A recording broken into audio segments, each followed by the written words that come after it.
Hello, everyone. Welcome to our little information session here from the Oberlin College Office of Admissions. My name is Ben Jones. I work here with two amazing colleagues, Madeline and Josh, and the three of us today are going to have a brief conversation about all things Oberlin to try to give you as much information in a short amount of time as possible. So, without further delay, let me turn to Madeline to introduce herself.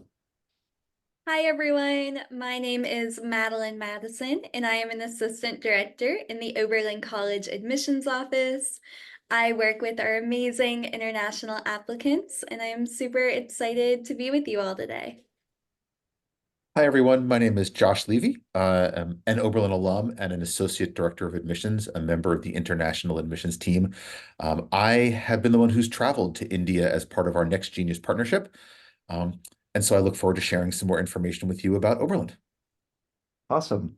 So instead of having our three faces on your screen this whole time, we thought we would run a slideshow of images from Oberlin so you would get some visual things to admire instead of just us. So Josh, you're the keeper of the slideshow. I think you have share privileges. You want to, oh, there we go. It is All right. shared, So and it should start moving in a moment. so let's dive in. I'll ask some questions and we'll just sort of go through some topics. I guess a great place to start would be where is Oberlin and what sort of place is it? Tell us a little bit about the college, the campus, the town, Ohio, which is the state where Oberlin is residing. Um, which one of you would like to start? I can start. So we are Oberlin College. We are located in beautiful Oberlin, Ohio. Ohio is located in the Midwest of the United States. We are about 35 to 45 minutes away from Cleveland, Ohio, depending on where in the city you are going. And we are about 28 minutes away from the Cleveland International Airport. Um, Oberlin is a wonderful town. The town and the college were actually founded the same year, 1833. You will get to see some amazing pictures of our beautiful campus community. It's a lovely place. It is definitely a lovely place. So how big a town is Oberlin? How many people live in Oberlin? The town of Oberlin's about 8,000 people. That includes the student population. So it's not a big city by any means. It's a very small place. It's very friendly. People walk with their heads up. They smile at you. They say hello. You get to know all the people who live in town, the people who work in town. So it's an incredibly friendly, welcoming place for all of our student population. Absolutely. Josh, Ben, and I actually all live in Oberlin. So we are a part of the amazing community. It's not uncommon to see us at sports games or music performances. It's really lovely. I think that's a great thing to point out, is that the town of Oberlin and the college community really are seamless. If as you look at various colleges in the United States, many of them are separate from the town. They're either up on a hill or they might be behind a wall, whereas Oberlin really is one big happy community, and that provides a lot of opportunities for our students to get involved in all sorts of things in town, as well as the town folks coming to campus to participate in lots of things as Madeline was describing. So that's one thing that we just love about the Oberlin community. How about the weather? People want to know about the weather. What's it like in Oberlin, Ohio? Oh my gosh. So we are lucky enough to be in the Midwest and we get to experience all four seasons, which is absolutely incredible. It's currently summer, so it's beautiful outside right now, nice and sunny. The flowers are in bloom. Spring is also lovely weather here. My personal favorite Oberlin season is fall because all of our trees change color and Tappan Square, which is our big green space on campus, is absolutely lovely to walk through. And then winter here is also amazing. We do have snow, which is really, really cool. And it just really kind of transforms campus into a winter wonderland. So I love living in Ohio and the Midwest because we have all four seasons. But I will say really quickly, we do get snow. We don't get tons of snow. So don't worry. You'll want warm clothes, but you do not need to prepare for 3 or 4 feet of snow at a time. It does not happen anymore. Absolutely. I think the last thing I would say about our location is it's incredibly safe. We get lots of questions from international applicants about whether the particular location of a college is safe or not. Oberlin is one of the most safe places in the whole United States. It's just a wonderful, friendly place. I think the biggest crime that happens here is bike theft. We have thousands and thousands of bikes, and sometimes they go missing when people don't lock them. But then they turn up across campus 2 days later. So moral of the story is bring a bike lock if you have a bike on campus, and everything else is pretty much follows that. To add really quickly, Ben, to add to that, I would say if you don't do it at home, don't do it here. If you lock the door to your house or your apartment every night at home, you should lock the door to your room here. You should make sure your residence hall door is closed. You shouldn't go to the library with your backpack full of valuables and leave it sit there all day when you go do other things. So, just be smart. You know, be if you think that it's gonna be safe, it's probably okay. But don't make assumptions. Don't prop the door open to your room and assume everything's going to be there when you get back. It may not, but you could have prevented that. So just be smart and really you will be very, very safe here at Oberlin. Definitely. Okay, let's move on to academics. That is the primary reason that folks choose a college. Oberlin has a long and storied history of providing extraordinary education to generations and generations of people. So let's talk a little bit about what an Oberlin education looks like. Could one of you please walk us through a four-year Oberlin degree in terms of requirements and what a typical progression through the academic program might look like? Sure, I'm happy to do that. So Oberlin is a small liberal arts school. What that means is that you are going to get both breadth and depth to your education. I always talk about the education like the capital letter T. That cross piece is the breadth you're going to get. So you must take a couple of classes in the natural science and math areas. You must take a couple of classes in the social sciences, and you must take a couple of classes in the humanities. You can pick the classes that you take, but you must take a couple in each of those 3 areas.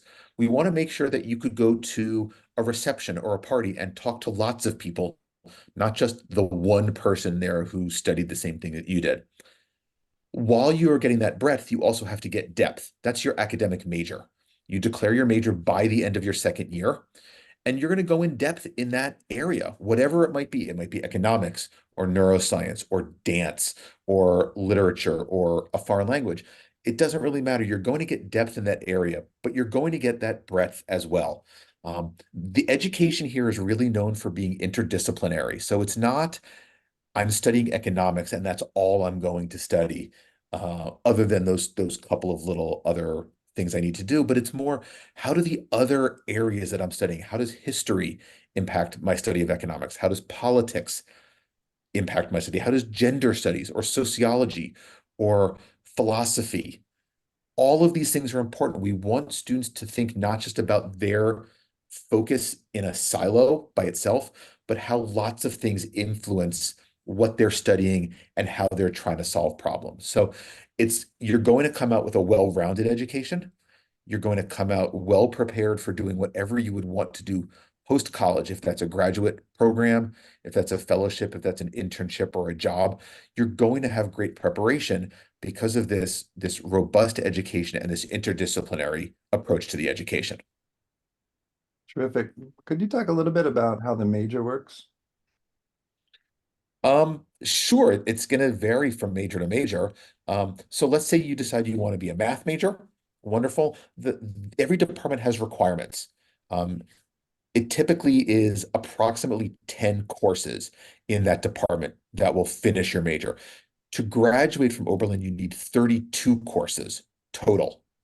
Okay, that's over 4 years. So you take 4 courses each semester for 4 years. your major typically requires 10 courses. The department will have specific requirements in that department as to what you need to finish, but you will still have flexibility. So a math major might be required to take 2 semesters of calculus and then multivariable calculus and then maybe a discrete math class. But then beyond that, you'll have flexibility in picking things that are of real specific interest to you. Maybe there's a class on um, group theory, or maybe there's a class on knots, and you decide you want to go in one pathway or another. You'll have plenty of choices. Um, so the departments, they tell you you have to do some things, but they still have a lot of flexibility for you to do what you want and to do what interests you. Awesome. Something that I really love about Oberlin is that we have over 80 majors, minors, and concentration. So our students study so many different things. One of my favorite things to ask students, whether they're working in our office or I see them walking around, is like, hey, what are you majoring in? And students will have the most interesting answers. Sometimes they'll be like, oh, I'm a double major in dance and neuroscience. And I'm like, wow, tell me more. Our students are really getting that liberal arts education. That's a great point, Madeline. Oberlin students tend to be interested in many things, not just one. So I actually just heard from our dean last week that last year, 62% of the student body were double majoring, which is really incredible. And many of them were majoring in two very different things. You mentioned dance and neuroscience as one example. So it's not all folks majoring in biology and chemistry, for example, or related fields. It's very different things, which is wonderful. Speaking of science, I did want to make the point because a lot of students hear the word liberal arts and they assume that the education focuses on the arts and the humanities. But Oberlin actually has unbelievably good science programming. So I was wondering if one of you could talk about our science, because I know a lot of our international students are really interested in science. And I want to make sure that everyone knows just how good the science here at Oberlin is. Sure. The sciences are a real strength here at Oberlin. Any science major who wants to do research with a professor will have that opportunity to do so if they want to. There are some who don't want to do that research other than what's required for labs and classes, but the faculty have active labs. The students can get involved as peers in those labs, not necessarily as sort of a lab rat, as somebody who just goes and gets the things that they need, but as somebody who's actually doing the research with the faculty members. Um, Again, 2/3 of our science majors are probably doing research. Um, they're often the research is being funded by national fellowships or foundations that are providing money to the faculty member to run this lab, to do the research. So there might be paid opportunities for students. We have students doing research during the summers, during the academic school year. We have students who are um, co-authoring papers that are being peer reviewed and published in leading journals. We have students who are giving talks at national and maybe even international conferences. Every spring, our students across campus have the opportunity to share their research through what we call the senior symposium.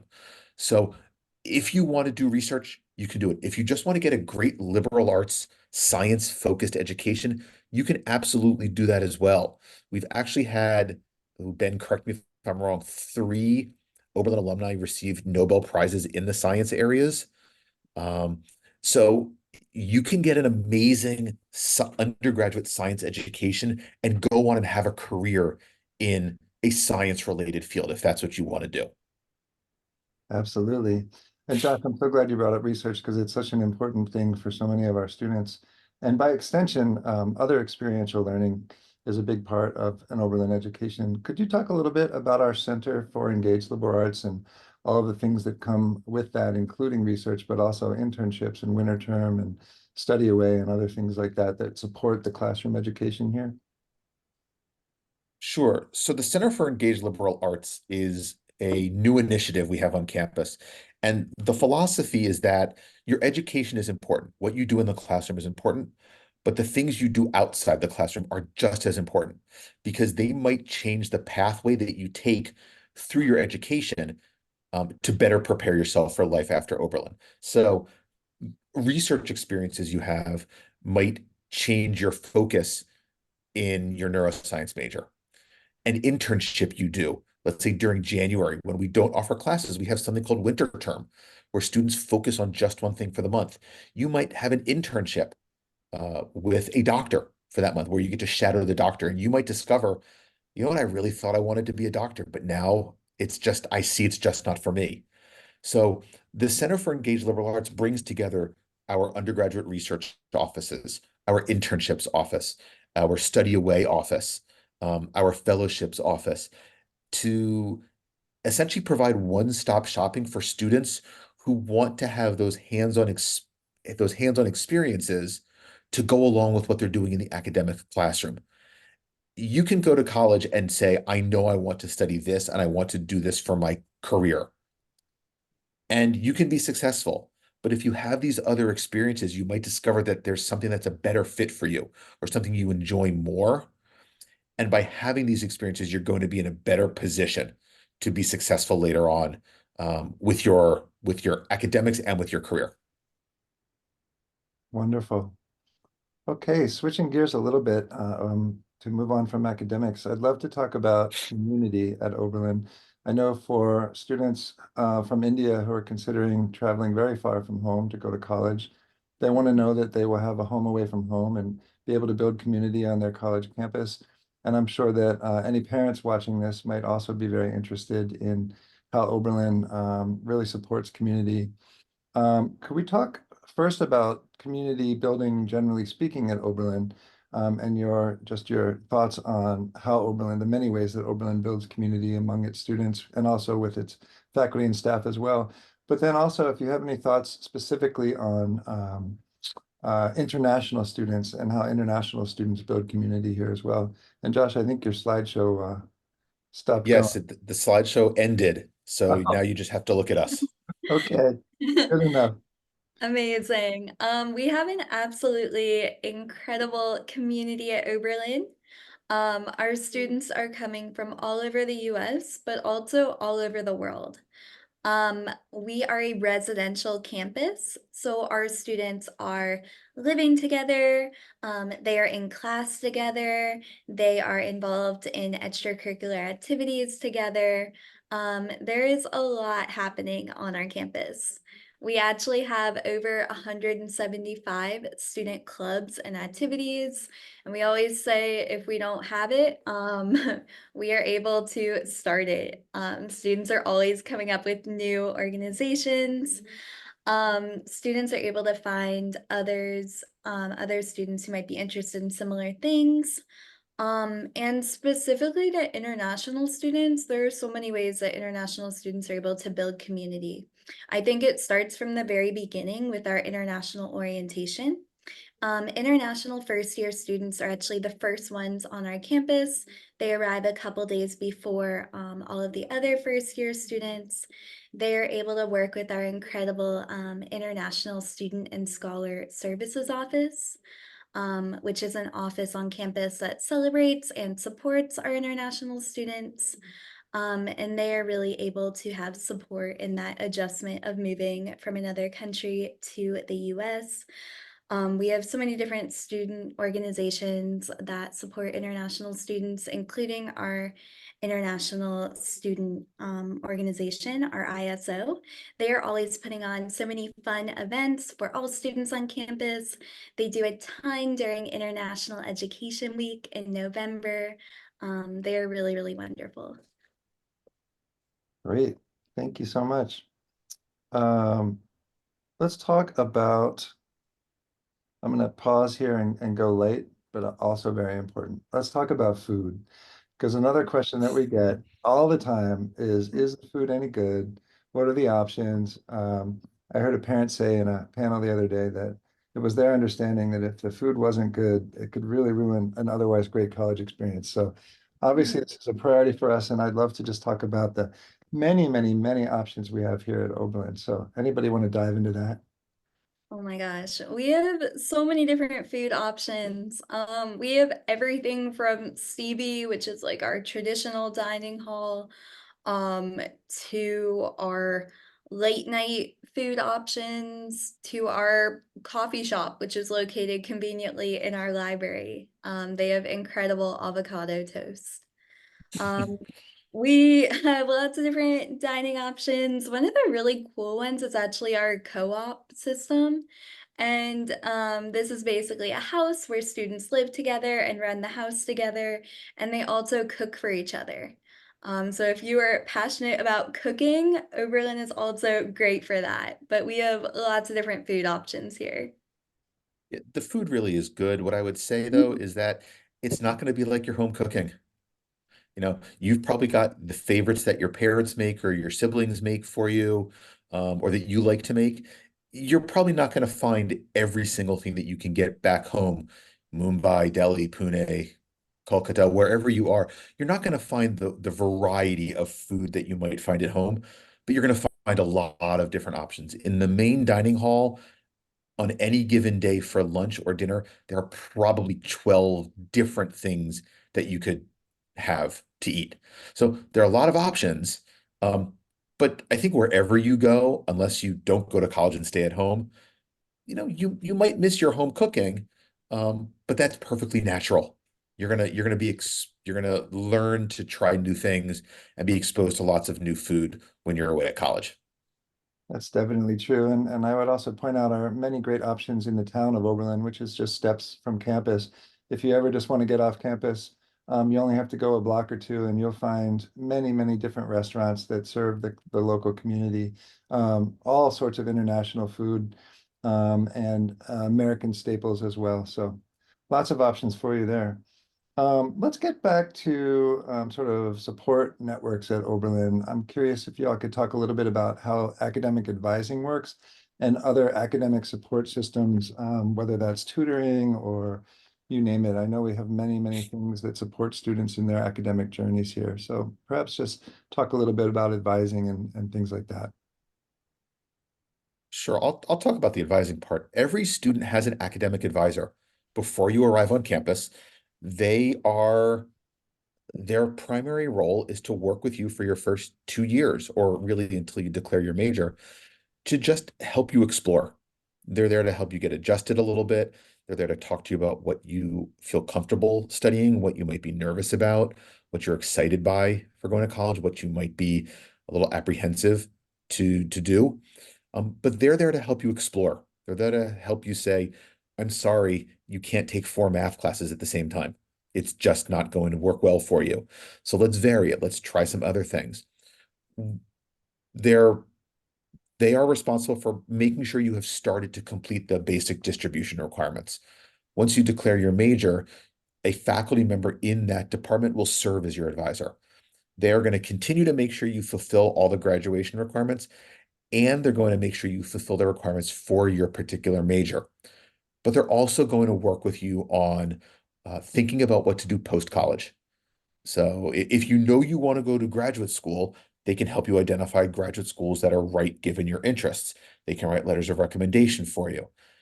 If you instead want to have a sort of a bigger life conversation about what to do next, they can have those conversations with you as well. And they can steer you in the right direction, if you think that you want to go one way over another. They can also make sure you get to the Center for Engaged Liberal Arts to talk to the fellowships person or the internships person about those opportunities. So they're there to help make sure you are doing everything you need to be successful on campus, and then also preparing you for life afterwards. Madeline, you want to talk about some of the other services? Yeah, this isn't necessarily a service, but it is a big support program for students who are just starting at Oberlin, and it's called our first year seminar program. So this is a program where students are able to sign up for a class, and the classes are on really fun topics like Cleopatra or dreams. We have a really cool one coming up this fall that's on professional athletes and social justice. Hmm. And this is a class at Oberlin that will be pretty small, and it will be with other first year students. And it's a really cool class, not a requirement, but most students choose to take one. And so you're learning about this fun subject, but it's also kind of like an intro to college. The other great thing about these classes is with each of them, they are paired with a PAL. A PAL is a peer advising leader, and it is an upper level student who is kind of like a go-to for all things Oberlin. So your PAL will do really fun activities like rock climbing or going to our bowling alley. But they're also someone you can go to if you need help emailing a professor or finding a good nap-in spot in the library, kind of just like a peer support. Um, we have so many different support services for students. We have offices on everything from study away to winter term. We have so many different tutoring services where students can get help in a class that they're struggling with from a peer. We even have student success coaching, which is really cool. I know a student who works for our office who is getting some support on her time management skills last semester. Um, Oberlin is not the type of place where we're like, hey, congratulations, we've accepted you.